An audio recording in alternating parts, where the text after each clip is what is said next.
Alhamdulillah,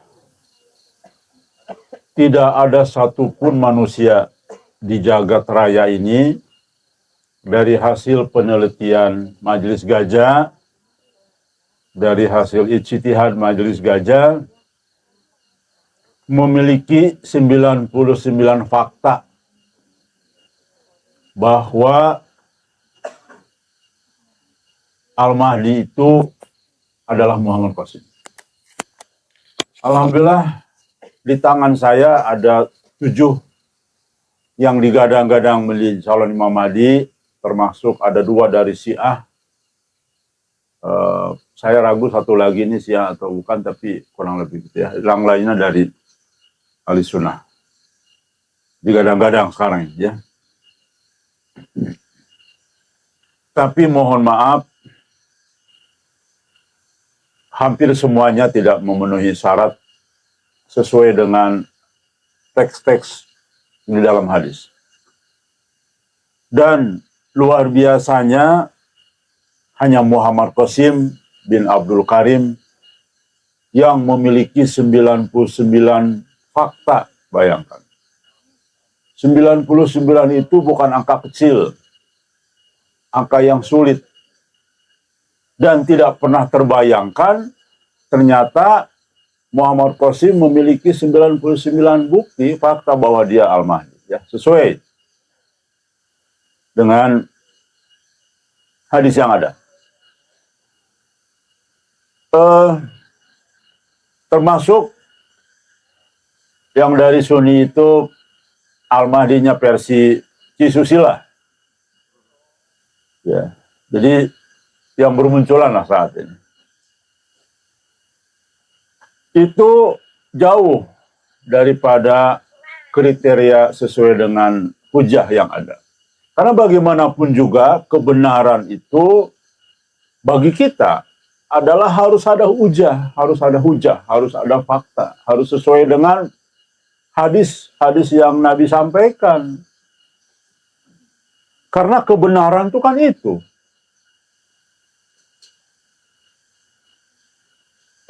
Kebenaran itu. Ya. Baik.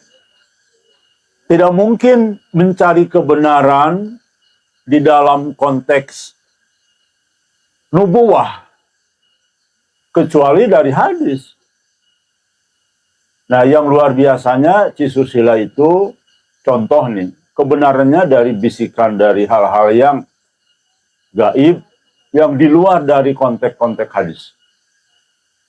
Maka itulah terperosok ke dalam kesesatan. Sama dengan berbagai pendapat Al-Mahdi yang lain, ya. Berikutnya, dari sekian banyak fakta yang sudah disampaikan, ini sudah seri ke berapa ini? Seri ke-8. Dan mungkin sudah puluhan fakta yang disampaikan oleh saya. Begini, ada yang menarik. Tiba-tiba Qasim yang bukan siapa-siapa, yang tidak dikenal oleh siapa-siapa, bahkan mungkin tidak banyak dikenal oleh tetangganya, karena Qasim ini kan kuper, kurang pergaulan. Anak mama, ya, hanya di rumah saja. Bahkan ketika saya pertemuan pertama kali, saya kaget dia tidak punya teman. Tidak punya teman. Teman saya hanya Allah saja, katanya begitu. Kenapa temannya Allah? Karena hampir setiap malam mimpi. Jadi, tiba-tiba menyeruak dengan tema besar yang tidak masuk akal. Bahwa sekarang ini tidak masuk akal dalam konteks sosoknya Muhammad Qasim, ya. Tapi bahwa disampaikan benar, ya sangat benar dan memang betul. Yaitu tema besar, memberantas kesyirikan. Saya sama dengan seperti yang Ustadz Abu Pidah sampaikan. salah satu yang membuat saya percaya inilah Al-Mahdi karena mengusung tema ini. Tema besar yang hanya sanggup dan bahkan tidak sedikit para nabi rasul pun gagal memberantas kesyirikan dan mengusung tauhid murni.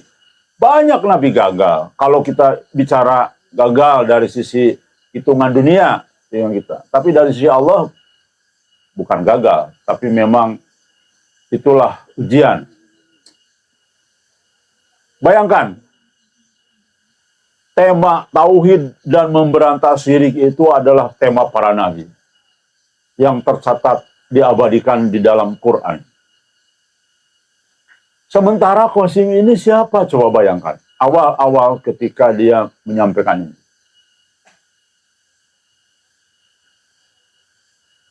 Inilah satu hal yang bagi saya mengejutkan. Dan terbukti benar. Dialah Al-Mahdi. Kenapa? Karena hadis mengatakan itu. Saya akan membacakan dalam hadis Tabrani ya, maaf, dan Abu Nuaim. Rasulullah bersabda, sahabat bertanya ya kepada Nabi Muhammad SAW, apakah Mahdi itu berasal dari kami atau selain dari kami, ya Rasul? Rasul menjawab, sebaliknya, dari kami. Allah akan menyempurnakan urusan kita. Urusan kita itu dalam konteks dakwah tauhid, sebagaimana dia memulainya. Bicara tauhid seperti itu dengan kita. Bersama kami, mereka, Al-Mahdi dan pengikutnya akan selamat dari syirik. Dan bersama kami, Allah akan menyatukan hati mereka setelah permusuhan terbuka. Seperti halnya kami, Allah menyatukan hati mereka setelah menyatakan permusuhan dengan syirik. Lihat, jelas Al-Mahdi disebut-sebut. Ini jelas mengisyaratkan Al-Mahdi itu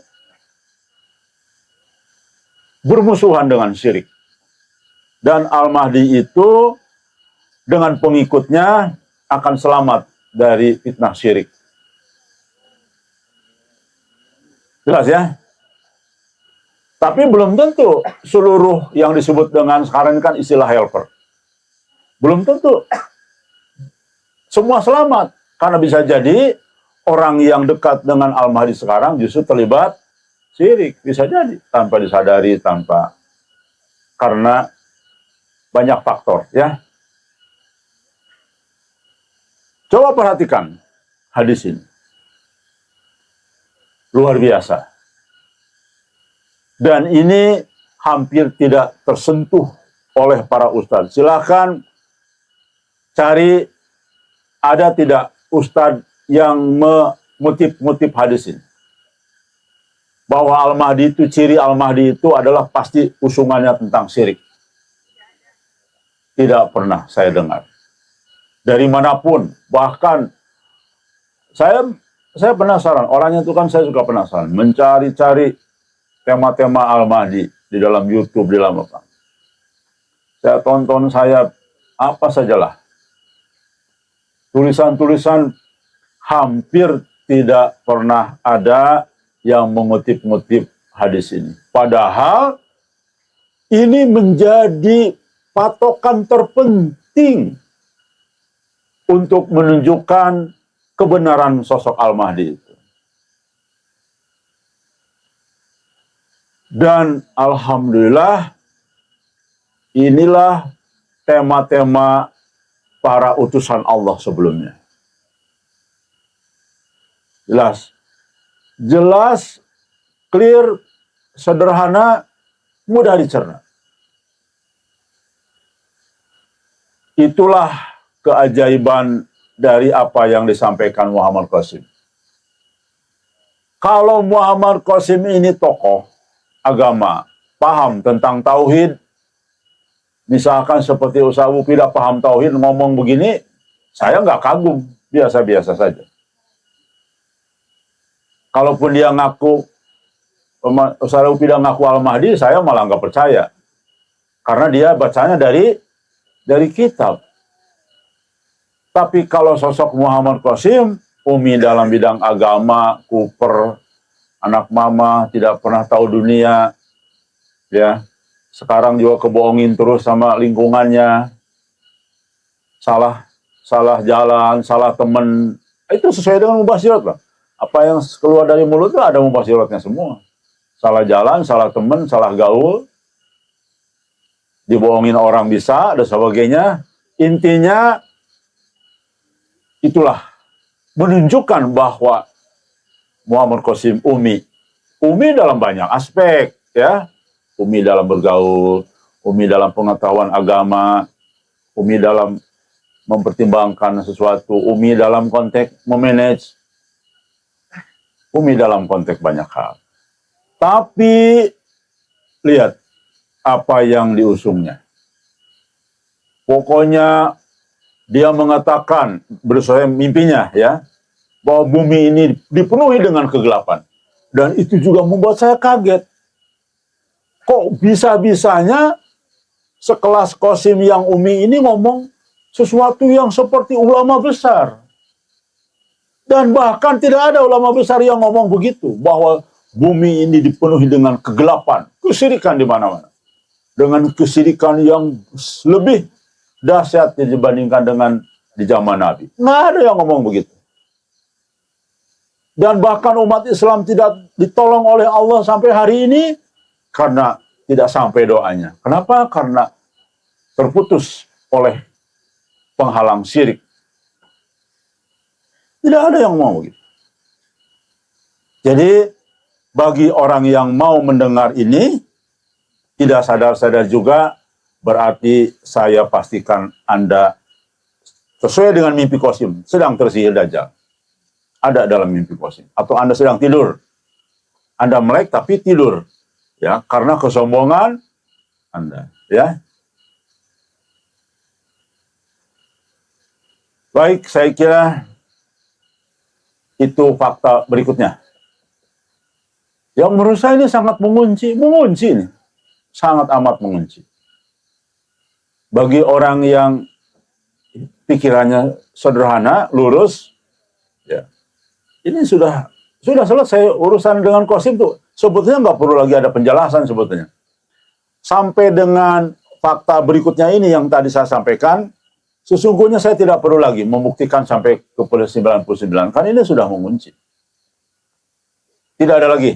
Silakan Anda semua penonton browsing Al-Mahdi yang sekarang muncul ada di Irak tuh. Orang Syiah. Saya baca itu. Apa? Nggak ada itu. Baca bicara syirik, nggak ada. Tauhid. Paling tegakkan keadilan. Begitulah. Demikian juga dengan dari Yamani itu siapa?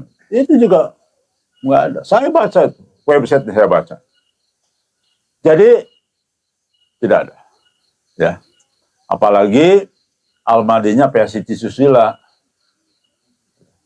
Landasan hadis satu saja tidak bisa jawab. Bagaimana coba Al-Mahdi? Baik. Tapi baiklah, karena saya sudah janji untuk memenuhi sampai 99 fakta. Silakan hitung saja. Jadi kepada teman-teman yang belum baru nonton, silakan dari seri 1 ya. Ditonton sampai selesai dengan seri yang terakhir kemarin. Insyaallah semuanya ada 99 fakta ya. Baik. Fakta berikutnya. Saya kaget ketika membaca mimpi Muhammad Qasim. Yang satu ini juga. Tadi kaget juga. Kok bisa-bisanya orang yang tidak punya kemampuan ngomong seperti itu. Berikutnya, ini juga kaget. Hampir tidak pernah saya mendengar kalimat seperti ini. Saya bacakan ya, mimpi Muhammad Qasim ini. Intinya dalam mimpi Muhammad Qasim ini, ulama sedang tertidur dan tersihir Dajjal. Perhatikan. Jadi kalau mau marah ulama tersihir Dajjal ya kepada Qasim, jangan ke saya. Jadi karena ini dari Allah Subhanahu wa taala ya. Marah saja kepada Allah. Saya bacakan mimpinya. Lalu aku pergi sekali lagi dan melihat ke arah tokoh-tokoh berpengaruh, yaitu ulama. Baik ulama maupun non-ulama, tapi berpengaruh. Dan berkata, kapankah orang-orang ini akan terbangun? Untuk berapa lama mereka berada dalam posisi yang sama? Orang-orang ini hanya akan percaya kepadaku ketika mereka bangun. Dan itu adalah ketika pengikut-pengikut mereka percaya kepadaku. Kapan ini akan terjadi? Lalu aku berkata, di dalam mimpi ini ya, aku harus meninggalkan mereka dan pergi ke sisi lain perahu ini. Mungkin di sana aku bisa menemukan harapan. Artinya tidak perlu lagi ke tokoh-tokoh. Nggak ada yang percaya karena masih tidur semua. Dan di perjalanan kembali aku membawa sejumlah obat-obatan bersamaku. Lalu kami membungkus kaki orang tadi dengan perban supaya dapat segera sembuh. Lalu seseorang bertanya, kemana kita akan pergi dengan perahu ini? Aku berkata, mungkin kita bisa menemukan satu harapan karena kita sudah berusaha namun tidak ada yang terjadi.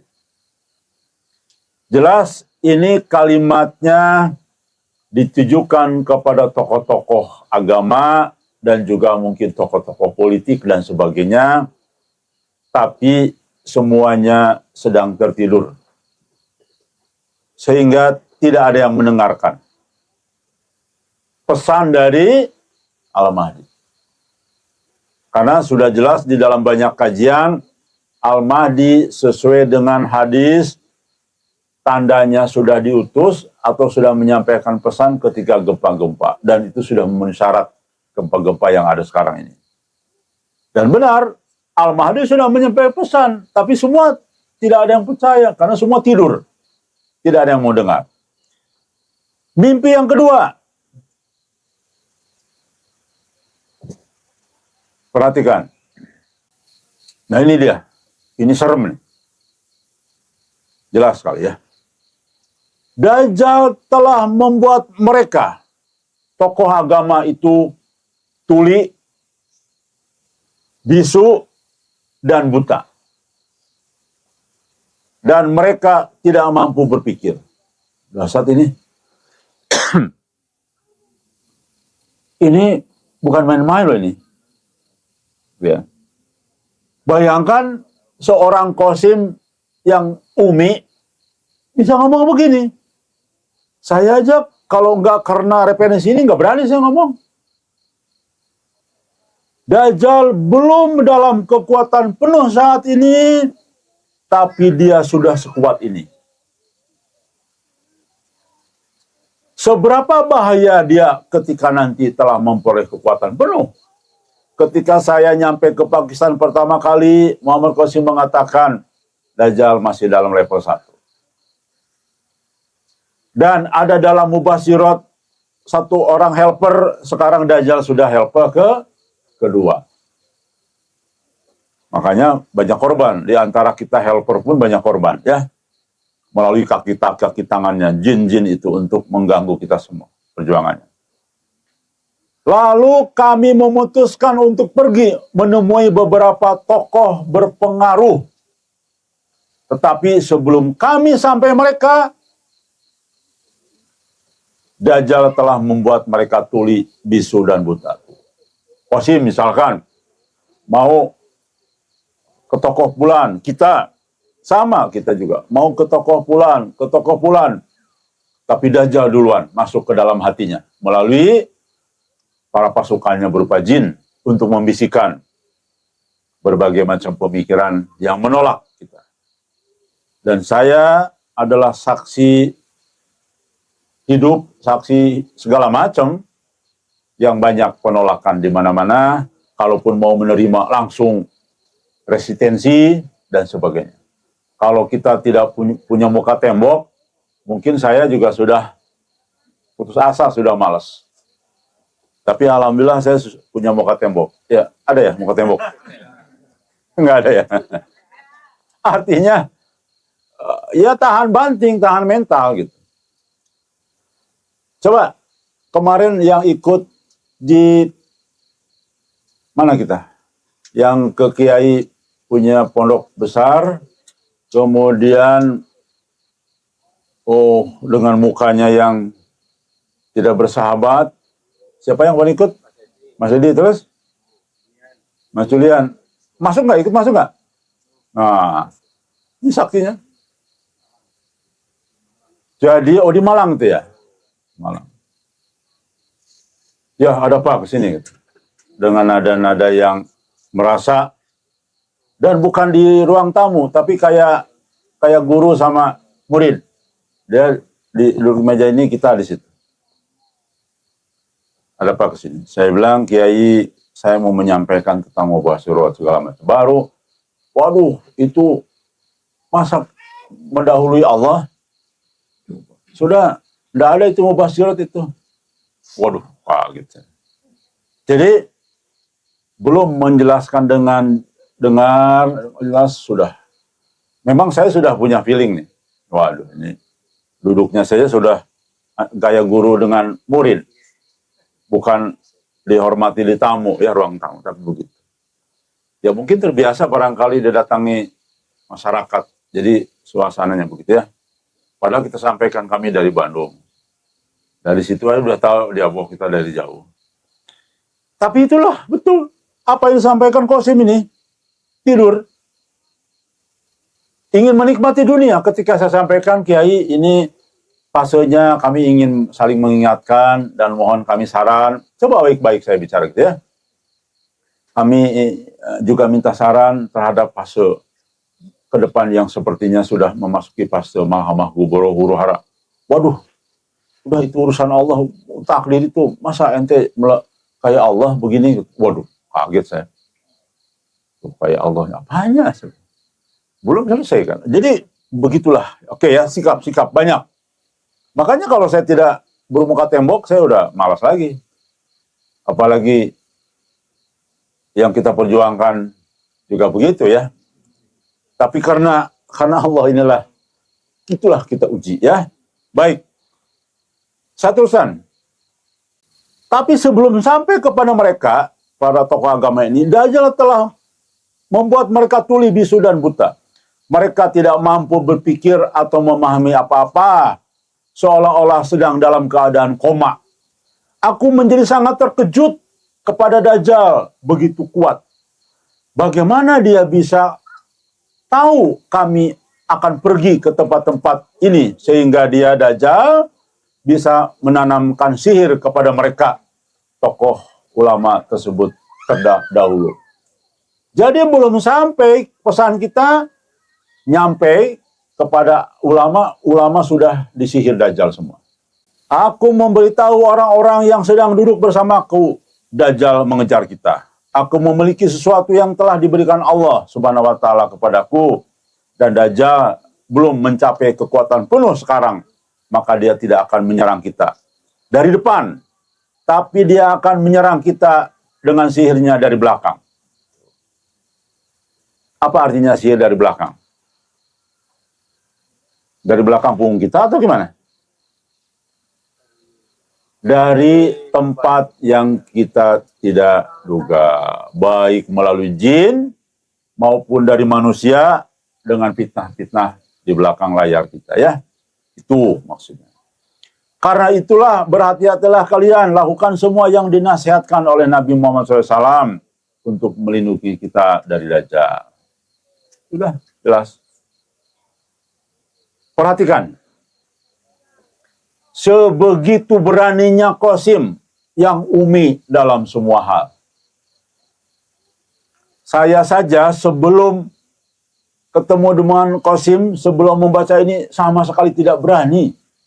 Ngomong tentang ulama itu tidak berani. Tidak berani. Bahkan saya menganggap mereka itu suci semua. Ketika saya belum tahu tentang kesyirikan, saya melihat mereka tuh, waduh, ahli surga semua. Waduh, Habibnya ahli surga semua nih. Putih-putih semua, waduh. Wangi-wangi lagi ya. Wangi Habib, khas kan. Terus gagah-gagah, waduh, rapi-rapi, pakai mobil-mobil mewah, rasanya Masya Allah, penghuni surga semuanya ya. Sebelum tahu ini, sebelum tahu siapa mereka sesungguhnya. Qasim sudah berani ngomong begini.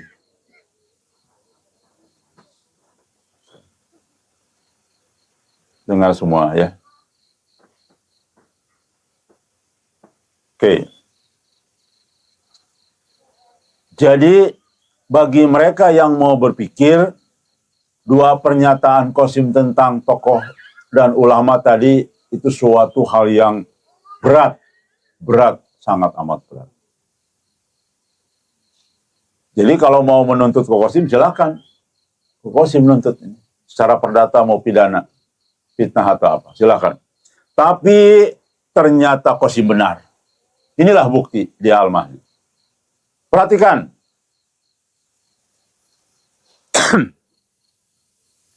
Nabi menegaskan keadaan saat ini. Padahal kita tahu ulama itu tempatnya ilmu.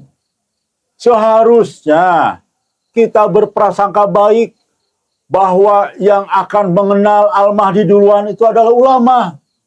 Karena dia yang pegang hadis dan Quran kan?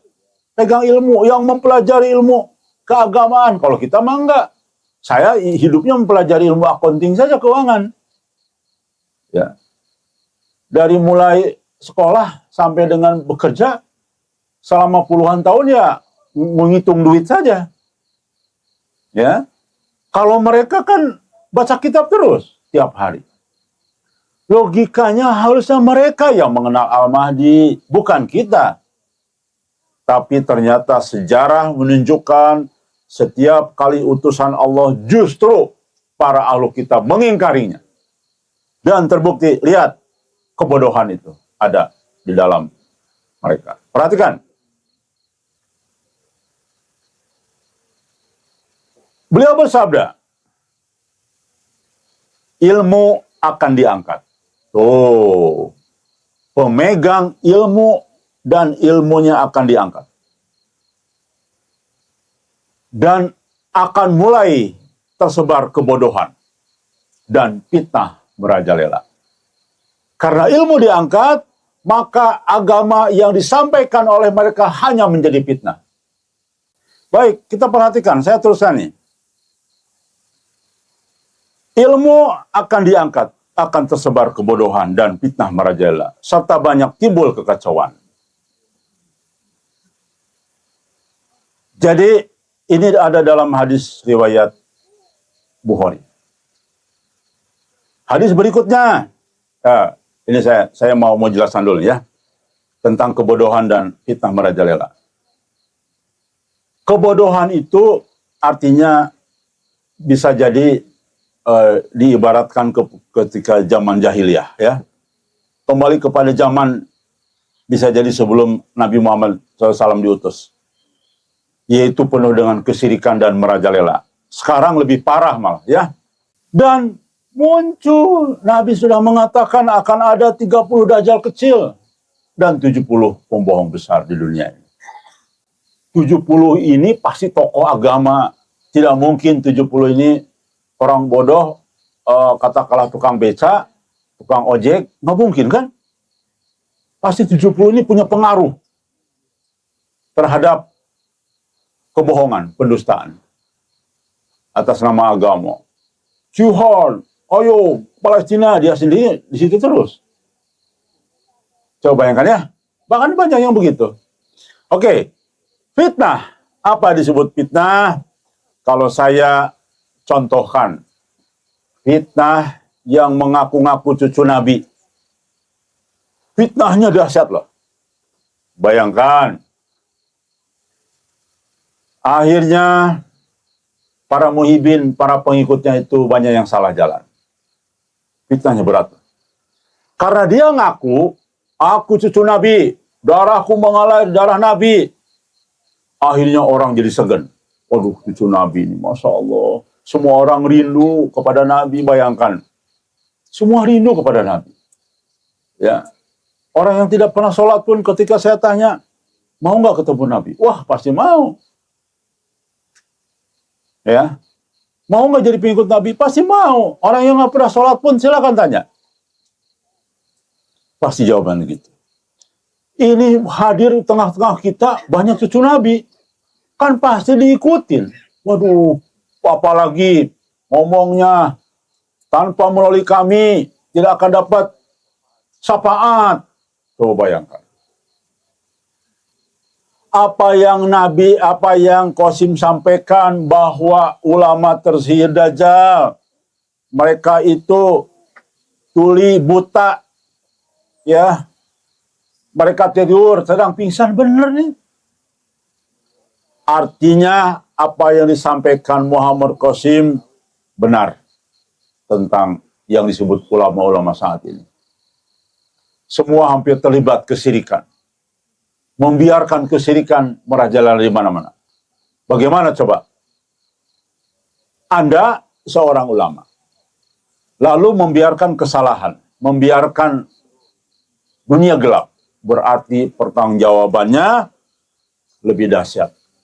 Kalau kita mungkin diampuni barangkali ke masa lalu karena kita tidak paham, bukan ahli ilmu kita. Tapi mereka ahli ilmu. Ya, jelas saya kira ini poin fakta berikutnya bahwa apa yang disampaikan Qasim terbukti benar. Dan tidak mungkin Qasim bisa ngomong demikian kecuali dari Allah. Dari petunjuk Allah. Karena Al-Mahdi itu orang dapat petunjuk. Dan benar apa yang disampaikan Qasim. Ya, banyak nih hadis-hadis tentang ulama, banyak banget lah. Ulama di dalam hadis yang lain seburuk-buruknya makhluk. Bayangkan, dari mereka lah keluar justru fitnah. Ulama adalah seburuk-buruknya manusia yang berada di kolong langit. Dari mereka lah asal fitnah dan kepada mereka fitnah itu kembali. Tuh. Kan semakin tersesat itu. Bela-bela disebutin, Anda bukan cucu Nabi, terputus. Mana abad yang keempat tiba-tiba muncul, abad kesekian. Nama mereka dikaitkan dengan Nabi. Mempertahankan diri. Wah, bahkan hampir perang kan ya. Di lapangan. Begitu mereka fitnah akan kembali kepada mereka sendiri ya. Diki, kamu bukan keturunan Sukapura loh. Saya kan takut ini. Jangan-jangan benar juga ya. Oh iya loh, maaf, ternyata saya salah. Kalau orang normal, orang pintar kan begitu. Ya. Tapi mereka mempertahankan diri dengan argumen yang keliru. Suruh tes DNA nggak ada yang berani. Sudah banyak yang tes DNA ternyata bukan betul. Ya, jadi sudah terang benderang, tapi mereka malah justru membalikan keadaan sehingga mempertahankan diri. Nah, itulah contoh bagaimana fitnah akan kembali kepada mereka. Ya, bahkan Nabi mengatakan di dalam hadis, yang aku khawatirkan atas umatku adalah kesesatan orang yang berilmu. Ya, sudah kita beberapa kali tokoh yang menyesatkan, kita sudah ngomong di publik.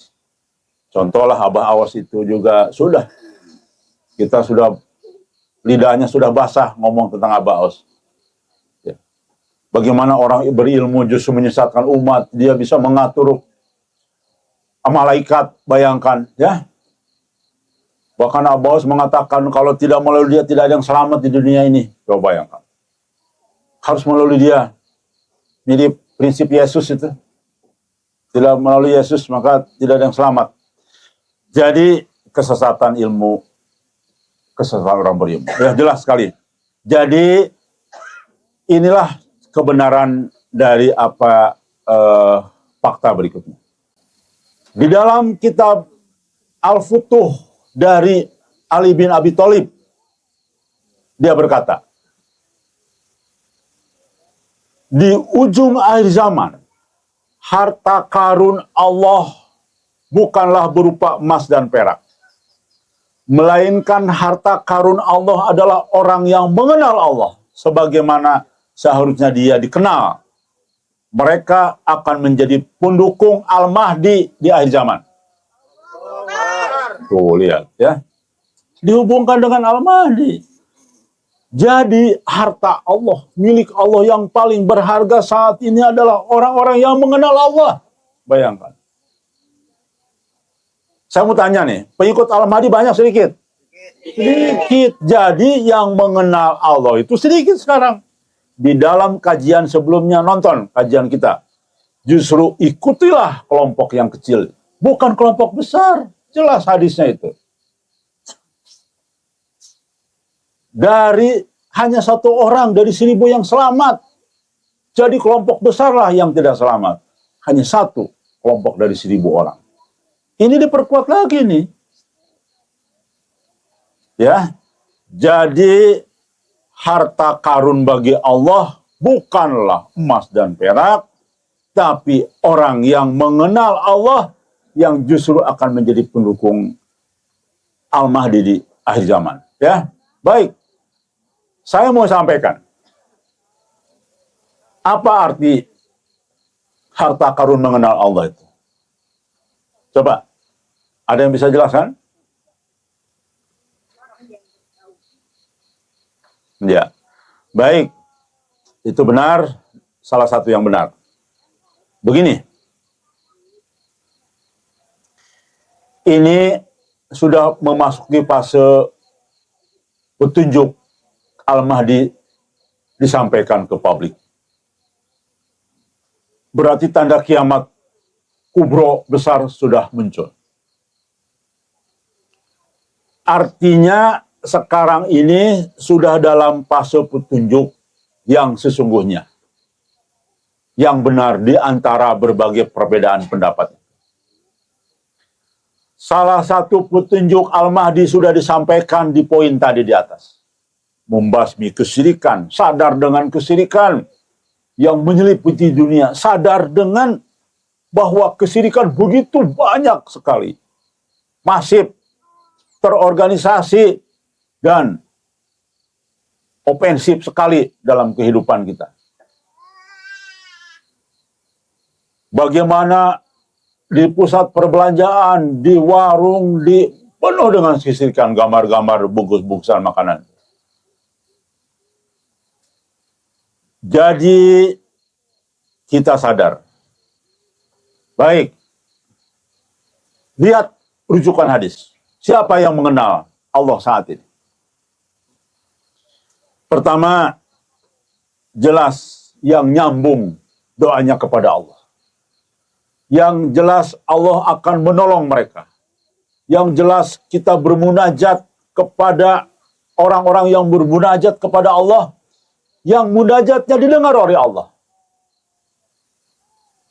Kenapa tidak didengar oleh Allah mayoritas? Karena di tempat-tempat yang penuh dengan kesyirikan, walaupun itu pondok pesantren, di situ santrinya 1 juta santri, ya tiap hari pakai gamis yang indah-indah, sholat tahajudnya lebih rajin, mungkin jam 1 sudah tahajud, ya tahajudnya bisa 1000 rakaat bisa, tapi di lingkungan pesantrennya masih berlaku syirik, ya memperlakukan kiainya berlebihan, bahkan banyak yang syirik.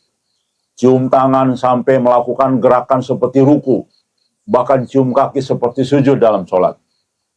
Penuh dengan kesyirikan. Tidak mungkin Allah mendengar doa-doa itu. Jadi itu satu. Doa yang insya Allah lebih jelas lagi di dalam sebuah hadis ditegaskan bahwa para pembantu utama Al-Mahdi itu adalah Ashabul Kahfi atau ahli Ashabul Kahfi. Jelas sekali ini, ada terkait dengan ini semua. Jadi, berarti yang Allah ridhoi untuk mendampingi Al-Mahdi adalah yang sekarang ini sudah berperilaku seperti Ashabul Kahfi. Kenapa? Karena di kota-kota sudah diselimuti dengan kejahiliaan, jahiliahan. Maksiat di mana-mana, syirik di mana-mana, baliho di mana-mana, foto di mana-mana, terpanjang perilakunya semua hanya urusan kebendaan, dari bangun pagi sampai pulang malam, bahkan tidak ketemu dengan anaknya yang kecil, ya, hanya ketemu sudah tidur, hanya mengejar dunia. Setelah itu terperosok semakin jauh dengan urusan dunia. Yang ada adalah semakin banyak hutangnya kemana-mana karena ambisi dunia, dan itu banyak dilakukan, dilalui, bahkan dialami oleh banyak orang. Berapa puluh juta orang yang sekarang berhutang kepada pinjol. Ya, jangan-jangan di sini juga ada yang pernah nih. Nah, semua banyak terlibat dengan urusan-urusan dunia. Hanya orang yang sudah ujlah lah yang insya Allah akan didengar. Lebih didengar, kemungkinan besar presentasinya lebih didengar oleh Allah Subhanahu wa Ta'ala. Itulah yang mengenal Allah. Karena Allah mengenal makhluknya. Allah mengenal makhluknya berarti kan harus sudah dekat dengan Allah. Baik. Yang kedua, apa kata hadis? Yaitu orang yang sudah melaksanakan hak-hak Allah. Apa dalam hadis? Siapa yang sudah melaksanakan hak Allah? Yaitu orang yang sudah ujlah. Saat ini karena memang hak-hak Allah di pusat keramaian dan sebagainya sulit dilaksanakan. Kalaupun dilaksanakan belum tentu juga diterima karena hidupnya penuh dengan kesyirikan. Ya. Kemudian siapa sekarang jadi manusia terbaik? Kemudian juga manusia paling utama? Itu semua adalah kelompok-kelompok yang sesuai dengan tadi, yaitu yang akan mendukung Mahdi di ujung akhir zaman. Itulah yang mengenal Allah. Ini jelas sekali. Saya ulang ini. Harta karun Allah bukan berupa emas dan perak, melainkan harta karun Allah adalah orang yang mengenal Allah sebagaimana seharusnya dia dikenal. Mereka, lihat kata-kata, mereka ini yang akan menjadi pendukung Mahdi di ujung akhir zaman. Dalam hadis yang lain, pembantu utama yang sudah dijamin sebagai pembantu utama Al-Mahdi adalah para ahli Ashabul Kahfi. Udah jelas klop. Dan betul, dikaitkan dengan hadis lain. Tadi, menghindari fitnah Dajjal, ya udahlah. Ya. Kalau kalian ingin menjadi manusia terbaik di mata Allah, udahlah. Kalau kalian ingin menjadi manusia paling utama di akhir zaman ini, di antara manusia yang penuh dengan dosa, berpikir jahiliyah dan kesyirikan, ujelahlah kalian kalau mau jadi manusia terbaik. Kalau kalian tidak mau terkena fitnah Dajjal seperti ulama-ulama tadi, ya, ujelahlah. Jadi silahkan para ulama belajar di sini, bahkan kita yang akan ngajarin bagaimana ujelah, ya. Terbalik ini. Terbalik ya. Terbalik ya.